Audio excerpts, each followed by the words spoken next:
بسم اللہ الرحمن الرحیم۔ حدیث نمبر 47۔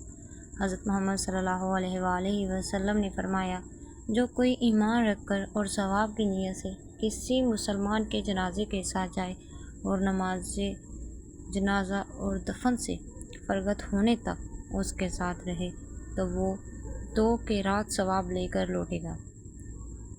ہر قیرات اتنا بڑا ہوگا جیسے احد کا پہاڑ۔ اور جو شخص جنازے پر نماز پڑھ کر دفن کرنے سے پہلے لوٹ جائے تو وہ 1 قیرات ثواب لے کر لوٹے گا۔ روح کے ساتھ حدیث کو عثمان موزن نے بھی روایت کیا۔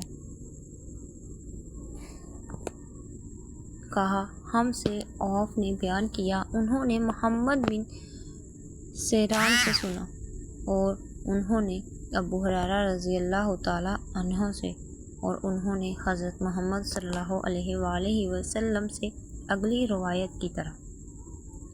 حدیث نمبر 48۔ ابراہیم رضی اللہ تعالی عنہ نے کہا، میں نے اپنا گفتار اور کردار کو جب ملایا تو مجھ کو ڈر ہوا کہ کہیں میں شریعت کے جھٹلانے والے کافروں سے نہ ہو جاؤں۔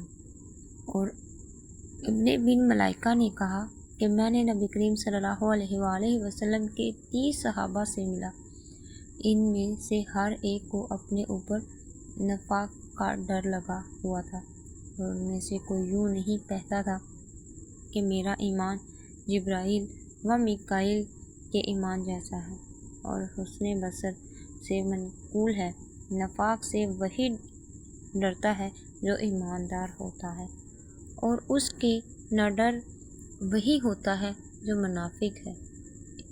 اس باب میں آپس کی لڑائی اور گناہوں پر اڑے رہنا اور توبہ نہ کرنے سے بھی ڈرایا گیا ہے، کیونکہ اللہ نے سورۃ ال-عمران میں فرمایا، اور اپنے برے کاموں پر جان بوجھ کر وہ اڑا نہیں کرتے۔ ناظرین، اگر یہ ویڈیو پسند آئے تو شیئر ضرور